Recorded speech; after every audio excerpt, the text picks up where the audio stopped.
Mas a violência gerada pela bandidagem desceu o morro, saiu da periferia e mostrou a cara. E isso não é só no Rio de Janeiro.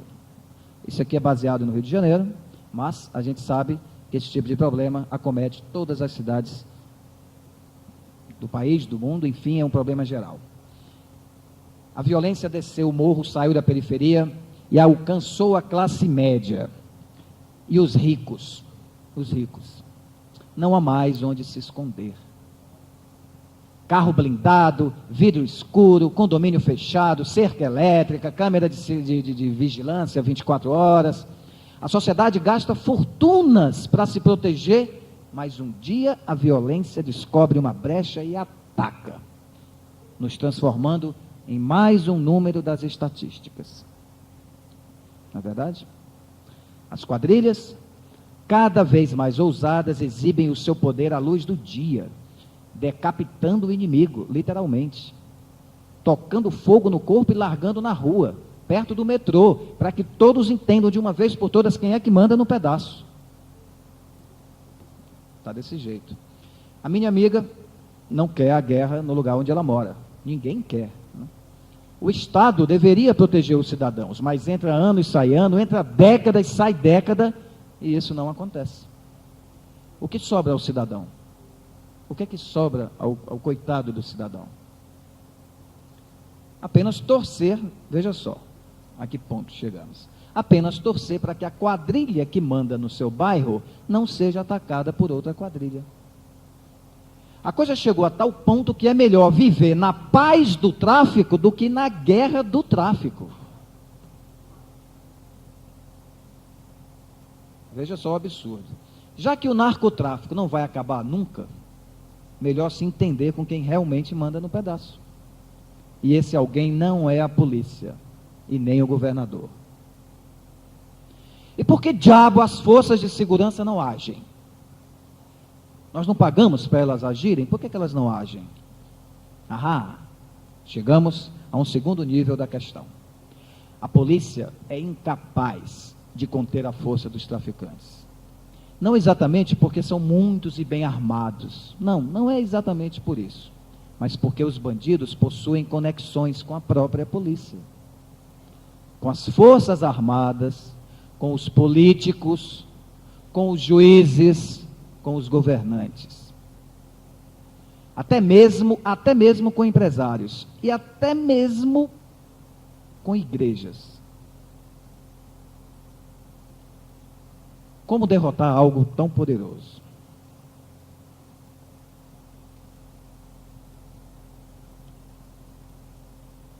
Eu não falei que eu ia jogar gasolina na história?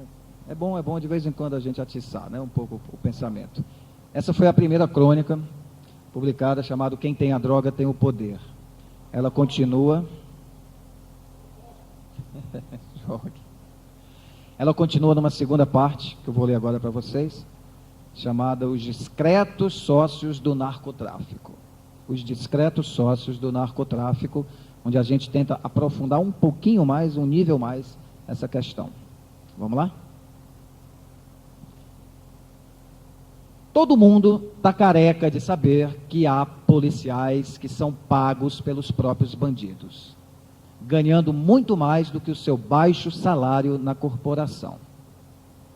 O narcotráfico paga, e muito bem, a advogados, juízes, políticos, religiosos, empresários e, como eu falei, até a governantes que fazem acordos com as quadrilhas.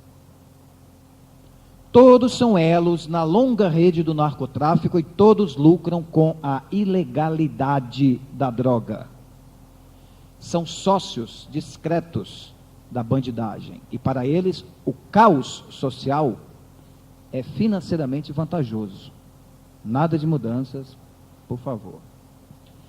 É tanta a dinheirama envolvida que as ideologias, o bom senso e a consciência ficam em segundo plano.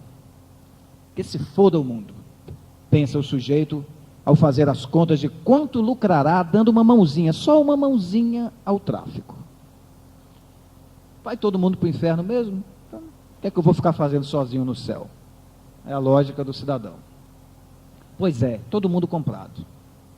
Parece aqueles filmes onde o mocinho descobre horrorizado que simplesmente todos ao redor são cruéis alienígenas disfarçados, né? Aqueles filmes de ficção. E que não tem saída para o mocinho. O negócio da droga ilegal é o maior do planeta, movimentando bilhões e bilhões. As quadrilhas internacionais mexem também com pirataria de CD, de DVD, armas, tráfico de órgãos, imigrantes ilegais, enfim, é um cardápio. Elas movimentam mais dinheiro que muito país. E os governos? Os governos. E os governos? Bem, os governos declararam guerra às drogas. Guerra às drogas. É um nome pomposo, né? Dá até para ouvir as cornetas e os tambores. Guerra às drogas. Quase que dá para ver os cidadãos marchando, empunhando os seus estandartes. Todos gritando rumo ao campo de batalha. Guerra às drogas. Mas peraí. Quem é que vão combater? Os bandidos? Ou os consumidores? Nós já sabemos que não adianta desmantelar as quadrilhas ou matar o seu líder, pois para cada um que sai de cena, há 10 querendo entrar. Também não dá para prender todo mundo que fuma o seu baseado. Então, talvez seja mesmo um combate à própria droga. Um combate à própria droga. Mas qual droga? Qual das drogas? E como se combate a droga? Fuzilando pés de maconha? Lá em Cabrobró? Erradicando folhas de coca da face do planeta? E como lutar contra as drogas sintéticas, que sintetizam tudo em pequenas pílulas e que qualquer bunda suja fabrica no fundo da sua casa e leva para a festa no bolso da bermuda?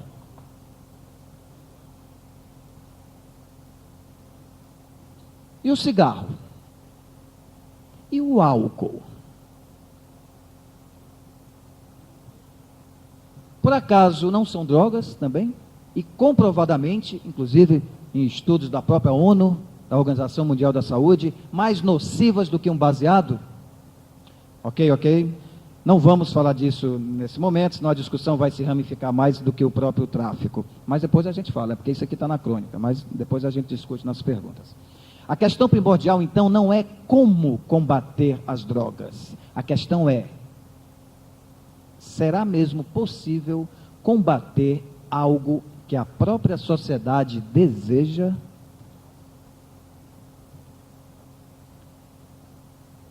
A guerra às drogas já nasceu perdida.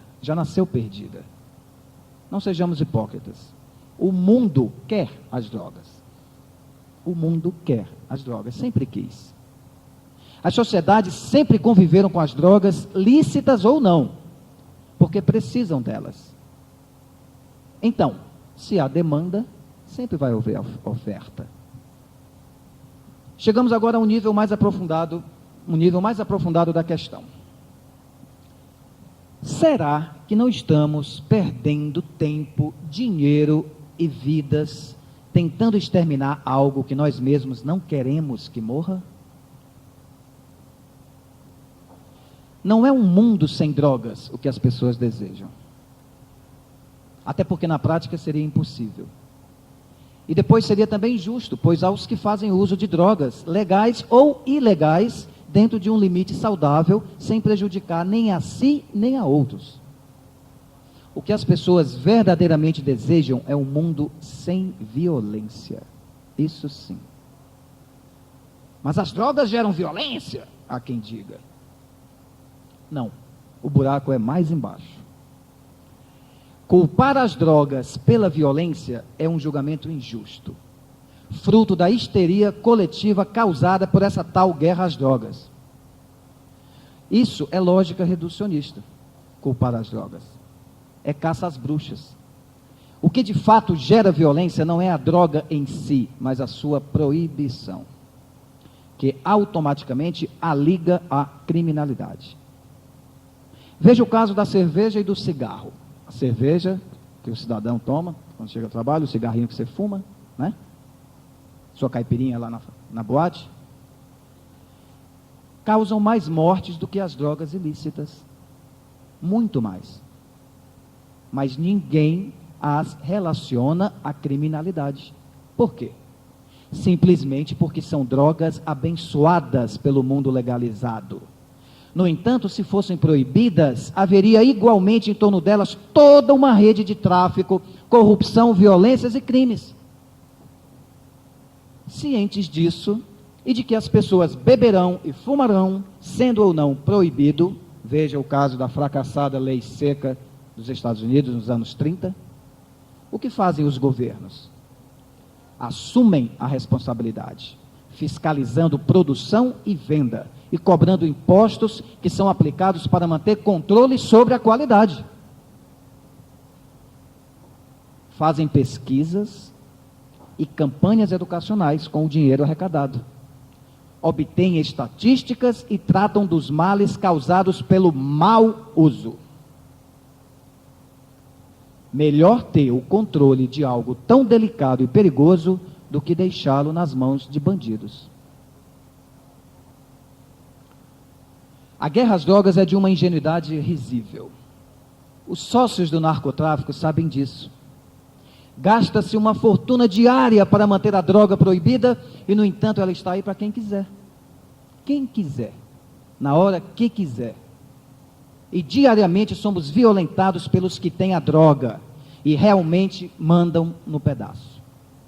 A guerra às drogas jamais vai funcionar, simplesmente porque mira o alvo errado. O grande inimigo não é a droga, é a criminalização do seu uso.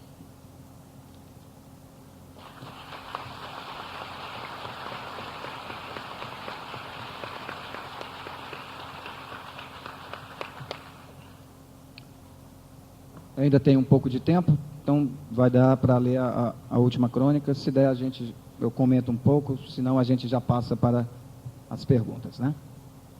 Essa foi a segunda crônica, a terceira e última, né, que encerra a série. Depois, quem tiver interessado, tudo está à disposição no meu site, www.ricardokelmer.net. É só acessar lá, você pode imprimir depois.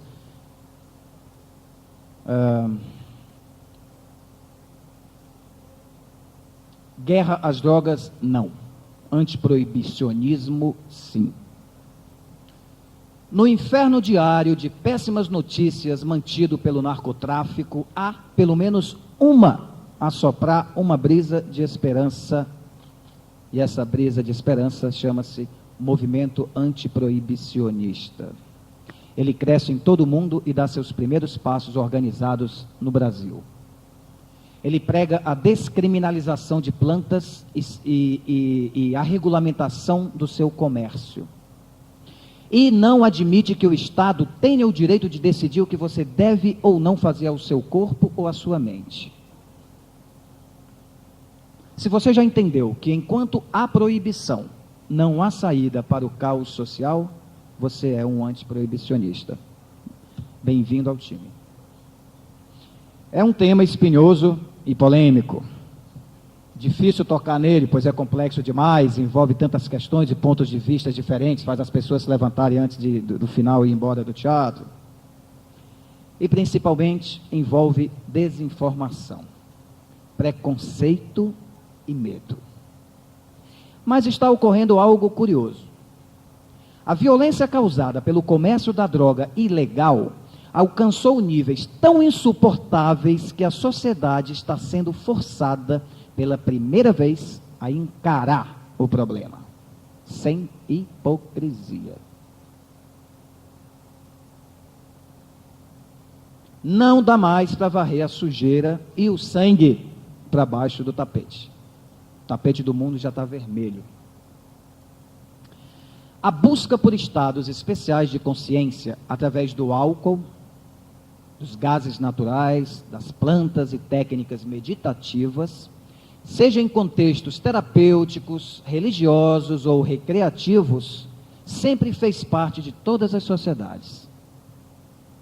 Por ser um anseio intrínseco à condição humana, proibir as pessoas de buscar esses estados não impediu que elas prosseguissem buscando.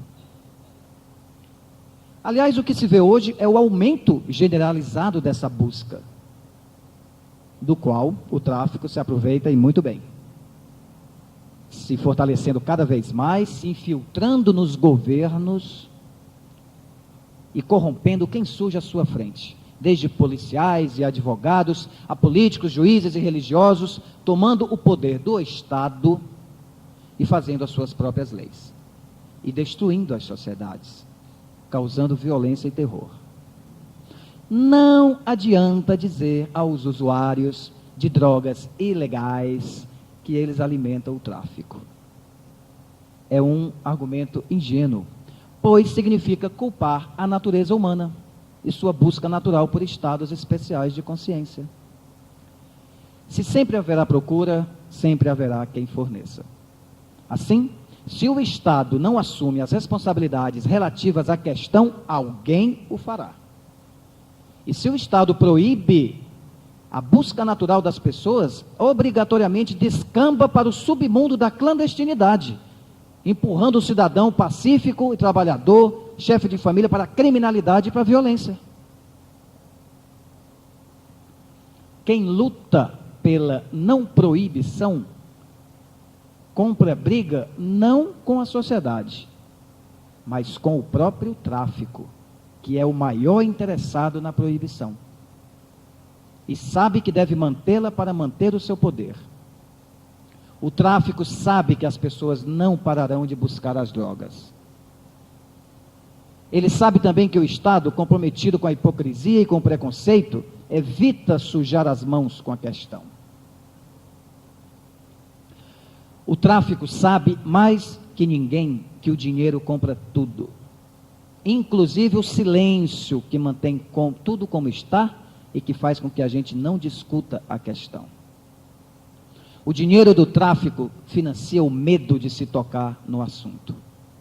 E nada muda. E as drogas sintéticas ficam mais baratas e acessíveis, e os nossos filhos continuam no caminho delas, e nada muda e tudo piora. A tal guerra às drogas já começou derrotada, porque é sempre inglório lutar contra a natureza humana. Assim como a lei seca, o fim da proibição é uma questão de tempo. O que milhões de pessoas sempre pediram no mundo inteiro, com argumentos sensatos e nunca foram ouvidas, se tornará realidade por causa da violência insuportável causada pelo tráfico. Não será uma transição fácil, claro, pois a sociedade terá antes que largar a hipocrisia e olhar de frente para um dos seus piores fantasmas. E olhar de frente para os nossos fantasmas, a gente sabe como é difícil, né? Se isso já é difícil no nível individual, socialmente é mais complicado ainda. Sim, droga pode destruir quem faz uso dela. Claro, mas isso não pode ser motivo para proibir o seu uso. O que você acharia se fosse proibido, se você fosse proibido de beber a sua cervejinha só porque o seu vizinho se tornou alcoólatra?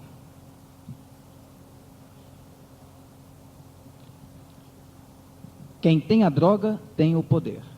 Não há saída para a sociedade a não ser tomar o poder do tráfico, legalizando as drogas e controlando o seu comércio. Não precisamos de proibição.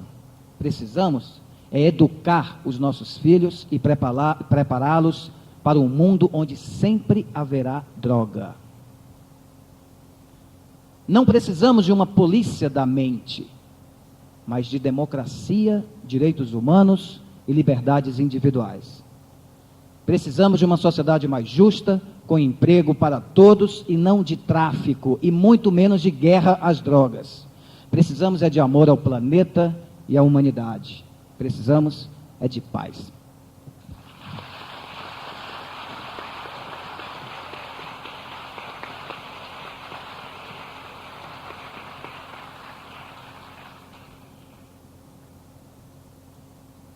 É um tema muito polêmico, como tudo é polêmico nessa questão das drogas, mas o importante é que a gente comece a discutir, comece a trazer as questões para a mesa, né, do dia a dia. E acredito que o Encontro para a Nova Consciência deveria repensar a sua programação e incluir nele um seminário, algo assim. Fica aqui já a minha segunda sugestão, eu estou cheio de sugestão hoje, né?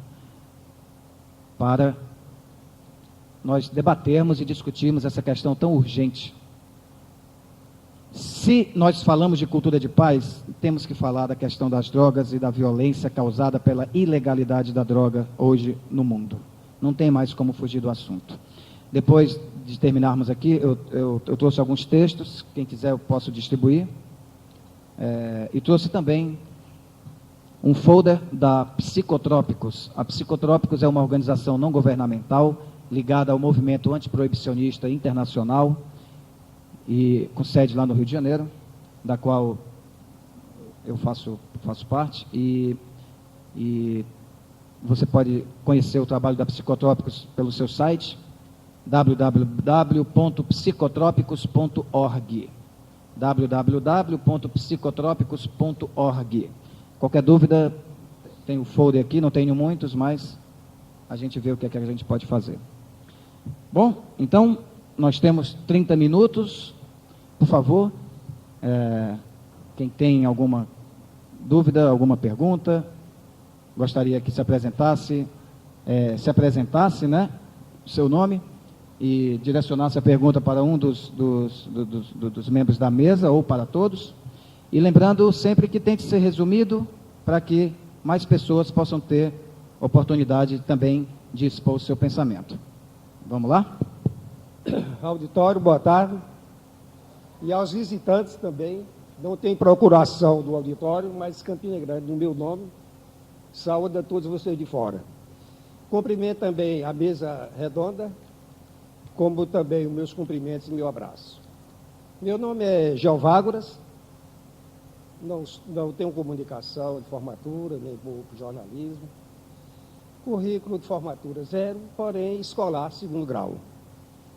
Eu não tenho perguntas, porque o assunto em epígrafe foi bastante complexo e é muito difuso, principalmente falando-se em comunicação.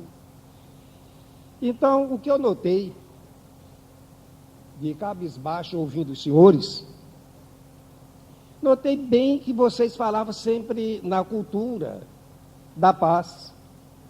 Inclusive, o Peregrino, se eu não me engano, o nome, ele falou a respeito da Madame Blavatsky, Helena Petrovna Blavatsky, quando ela falou de Égora, da fusão da guerra, a cultura de guerra. Então, é como a fome. Eu não almocei, já estou com fome, mas se eu tivesse almoçado, também estava com fome. E mais tarde eu ia de jantar. E assim, sucessivamente, jamais teria fim. Eu lendo um discurso de Fernando Henrique Cardoso, no 80º aniversário do Rótamo, em São Paulo, eu li umas frases bastante interessantes, que eu queria fazer esse aditamento na palestra de vocês. Ele disse que, enquanto não existir um código de postura único, universal e que se cumpra, veja só como ele fala, enquanto não existir um código único de postura e que se cumpra, no universo não há paz. Porque, assim, existe a diversidade nas religiões, como também na política de todos os países, desde quando o mundo é mundo, segundo os exegetas, 2 bilhões de anos, aproximadamente, que existe o mundo, sempre lutamos pela paz, e até hoje essa paz não chegou. E, no entanto, a mídia, dentro das nossas universidades, ela preenche o espaço de difundir a paz através de quê? De qual ensinamento? Se não existe esse código de postura único que se cumpra. Então, isso é em vão. É como a droga, também não tem fim. Existiu o começo, mas não tem fim. porque no tratamento oncológico tem de matar pela raiz, e a raiz não foi erradicada, então só existe a continuação. Então, da radiodifusora de Lagoa Seca para difundir a BBC de Londres, anunciando o espaço da educação, da cultura, jamais chegará ao término. Quer dizer, é uma brincadeira de boneca, gastando-se dinheiro à toa, sem existir um código único de postura e que se cumpra. O que quer dizer esse código único de postura que se cumpra? Aqui no Brasil, nós não temos pena de morte, mas existe. Nos Estados Unidos, se eu não me engano, tem 50, 52 estados, 6, 7 tem pena de morte, o restante não tem. Então, se cumpre numa parte, não se cumpre na outra. E nas religiões, a cada 5 minutos, já se fabrica uma religião com antagonismo diferente, doutrina diferente. Então, enquanto não existir esse código de postura único universal que se cumpra, os nossos gastos dos nossos governos, através das ONGs, como também de seminários, congressos, tudo é em vão. Muito obrigado e desculpa a molação.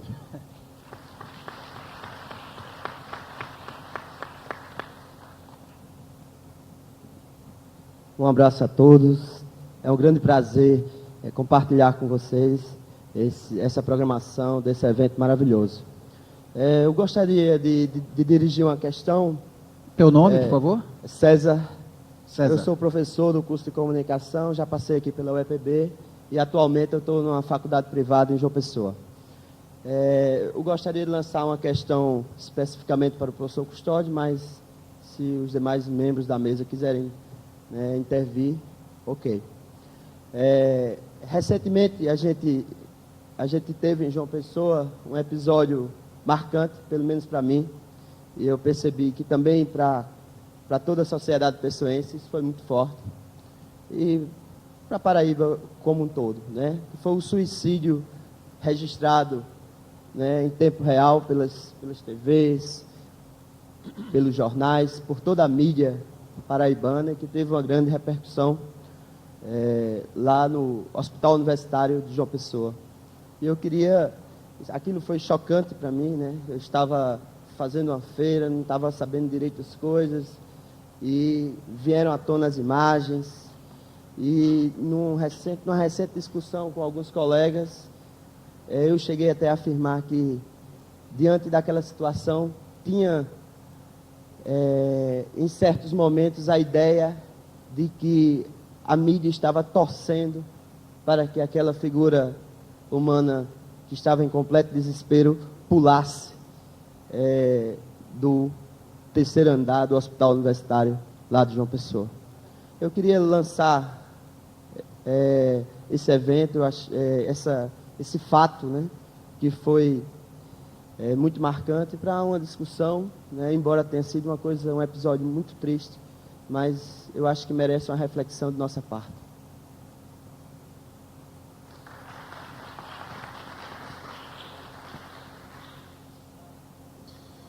Eu entendo que... Posso responder logo agora? Eu entendo que todos nós que atuamos na área de comunicação, que estamos desenvolvendo algum tipo de atividade na área de comunicação, nós temos insistido, né, eu acho que há muito tempo que todos nós, teóricos, pesquisadores, professores, estudantes, etc., temos insistido, temos sido extremamente contrários à maneira sensacionalista como a mídia se comporta com relação a esses fatos, a esses acontecimentos, incluindo, evidentemente, esse suicídio ocorrido no hospital universitário. Eu acompanhei o jornal Correio da Paraíba e em vários planos, inclusive, em vários ângulos, inclusive, a queda do paciente do HU. Eu acho que é lamentável, eu acho que não é essa a orientação, não é essa a formação que nós, enquanto professores, passamos para os nossos alunos, né? Eu acho que há uma infinidade de estudos de pesquisas. Eu acho que em várias universidades do país isso tem sido tema de discussão, de reflexão. Eu acho que vários seminários, em vários congressos que eu já participei, essas questões, elas estão sempre sendo retomadas e, lamentavelmente, a gente sabe que não é somente não é somente no contexto nacional que nós estamos acompanhando, que nós estamos presenciando esse tipo de comportamento. Aqui no curso de comunicação da UEPB, por exemplo, nós temos orientado vários trabalhos monográficos, vários trabalhos de conclusão de curso, exatamente onde os alunos tentam mostrar os aspectos negativos dos jornais locais, das emissoras de rádio, das televisões, no que diz respeito ao tratamento, à forma como trata, né, essas questões. Um jornal local, por exemplo, tem trabalhado insistentemente a questão da morte, né? Quer dizer, como é que